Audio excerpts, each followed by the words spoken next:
feel down, you're always there. Means so much to know that you care. Wherever I am, I want you to know you're always here in my heart. Good evening and welcome back to SpiritSongMinistries. I'm Steve Hare. It's been quite a while since I did any recording. In fact, it was back the beginning of July. Do a brief update here just to kind of let everybody know what's going on. I really anticipated recording a lot more, and in fact, I did do some recording, but I ended up shifting gears and I just deleted it all. I spent about a week and a half editing, and it was just taking way too long to edit, and then I started reevaluating everything and really praying about it, and I just felt like I was going too deep into the weeds with my testimony. And I believe there's a balancing act that you're doing when you're sharing your pre-Christ testimony, a holy intervention. I went kind of long and deep, talking about my life before I knew the Lord, and my purpose in that, my heart in that, was just to show, the stark contrast between who and what I was then and who I am now. So I think I spent enough time with that. And, of course, I talked about some of my friendships I had back then with, ungodly people, because I was ungodly and we did ungodly things. And that was my life in the world without God. But I think there comes a point at which, you just need to glorify God, for what he did. Once you were darkness, but now you are light in the Lord. Walk as children of light. And that's where we all start off. Once we were in darkness, and we were darkness. There was no light in us because of the darkness of our soul, because of our spiritual condition before God. All have gone astray and walked according to our own ways. But God, who's rich in his mercy, he sent his Son to die on a cross for us, and his blood being shed on the cross over 2,000 years ago has washed me clean, and it washes whiter than snow. As far as the east is from the west, so far has he removed our transgressions from us, and he remembers them no more. Praise the Lord. I'm so thankful for my salvation. To give a brief update here, Mary, my wife, has been going through some challenges with her health. A number of years ago, a decade ago, she was in a car wreck where she was broadsided, and during that car wreck, impact was so hard right behind the driver's side door that the impact caused her head to break the driver's side window, knocked her earrings out. She has a pacemaker that she's had for about 15 years, roughly. It flipped the pacemaker upside down in her chest, and it pulled one of the leads, I think it was called the atrial lead, pulled that out of her heart where it was supposed to go. But anyway, so it pulled that out, and so that lead actually has been floating for a decade. End of January, she started developing a cough, and it was just a persistent cough where she started coughing and she had a difficult time stopping coughing. And so that became a concern, obviously, and she was eating 45 cough drops a day trying to quiet the cough. And it was working to a degree, but the cough drops started making her sick. So I started messing with her stomach, which nobody eats 45 cough drops a day typically. So she ended up getting, x-rays, et cetera, et cetera. I don't want to go into a long detail. Many of you who know us, know the story. In any case, they found that the lead had worked its way out of through the sac that surrounds your heart, and then it's poked into her lung, her right lung. And so they believe that's what's causing the irritation, which could be triggering the cough because there's lots of nerves, in that area. So we've already seen a thoracic surgeon whom we fully trust. And so her goal, at some point, we don't know when, is to go in, remove that lead entirely, and replace it with a brand new lead.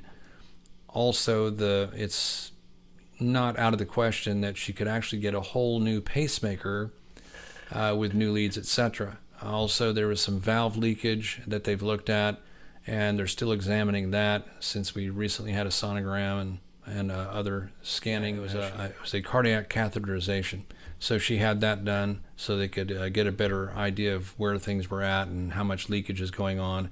And then also she has some nodules in her breast, so they've recently gone in and taken a biopsy. We're waiting on the results of that biopsy. So all that to say, we've had numerous doctor appointments, a lot of things going on. So there's been many distractions on that front. And please pray for Mary if you would. We'd appreciate it. Pray for me in the midst of it all. And also, if you have any prayer requests, feel free to share those as well. And we'd love to pray for you. That's part of our ministry here at Spirit Song.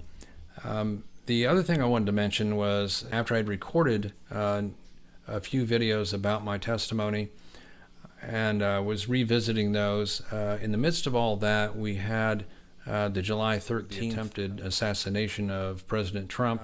We were following that pretty closely and everything going on with it.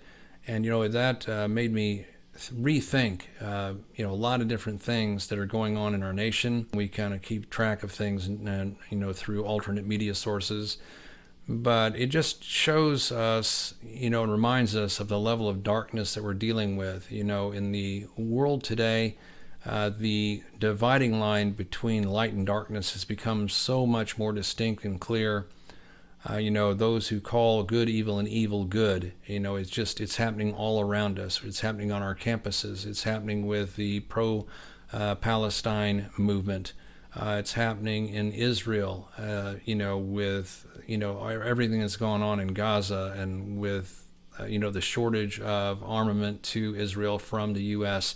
And I could just go on and on and on with all the different aspects. And, Ezekiel 38 and 39, the prophecies that stand the potential of being fulfilled before our eyes, all the things that were prophesied in Matthew 24. After that happened, I also watched the RNC, so I took a whole week off of even attempting to record anything during that time frame, because in all my life of 66 years, I never have been politically minded up until like 2016. We started waking up and taking a look at things, realizing that we're so close to the precipice. And this reminded me, this that happened on July 13th is one of the biggest God stories of our time, because, had not Donald J. Trump turned his head at the precise moment that he did, his head would have been blown off. And the shot was dead on. It's just he turned his head right at the very precise moment. That is an absolute miracle. And, there may be some who say, oh, that's just coincidence. No. Review Psalm 68:20. It says, our God is the God of salvation, and to God the Lord belong escapes from death. That means that he owns every escape from death, and certainly one that affects our country as much as this could have.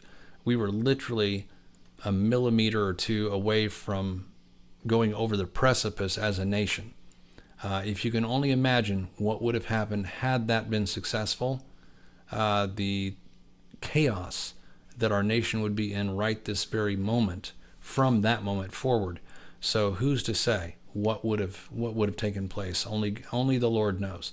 But I thank the Lord Jesus every day that in that precise moment in time, he intervened and he preserved not only the life of Donald Trump, and if you think about it, his entire family would have been so dramatically, irrevocably affected by that one thing. Our entire nation would have been irrevocably affected. And I believe even with the miss and, hitting the tip of his ear, even that has irrevocably changed things. In my view, for the purposes of my playlist God Stories, this is one of the biggest God stories of the last 100 years. So thank the Lord. And, and we don't even know, how many times do you think God, intervenes, on a daily basis in your life, in my life. Mary and I were driving not far from our house here, maybe within a couple miles of our house. And this was about 2 weeks ago. And just because I hesitated, we were going to make a left turn onto the outer road.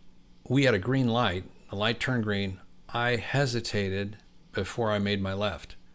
And a car shot through there probably about 60 miles an hour, and it was a 45-mile-an-hour zone. But actually, we would have been cremated. It would have hit on Mary's side of the car, and she's been in 3 car wrecks already. I mean, Lord forbid she gets another wreck. She doesn't need any more car wrecks. But anyway, think of that for a minute. Just that moment's hesitation. And I've had things like that happen other times over the years.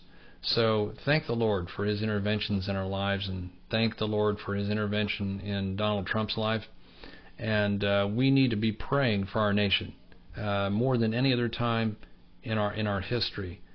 We really need to pray. This is a critical election coming up. We know that the one election last time was stolen.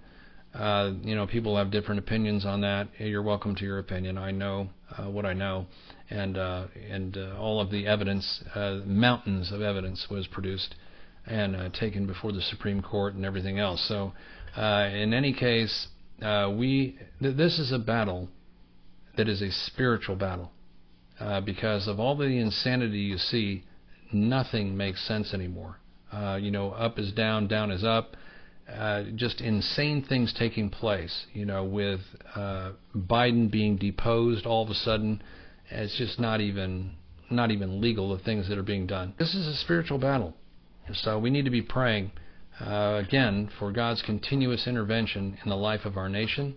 We need to appreciate the freedoms that we have while we still have them, and I think it's important that if we have a platform to use, that we use it for God's glory, that we use it to speak the truth, whatever the cost. Thank you for tuning in tonight, and I'll be sharing a testimony of my salvation in the next videos. Thanks so much for tuning in, and let me know if you have any questions in the comments section.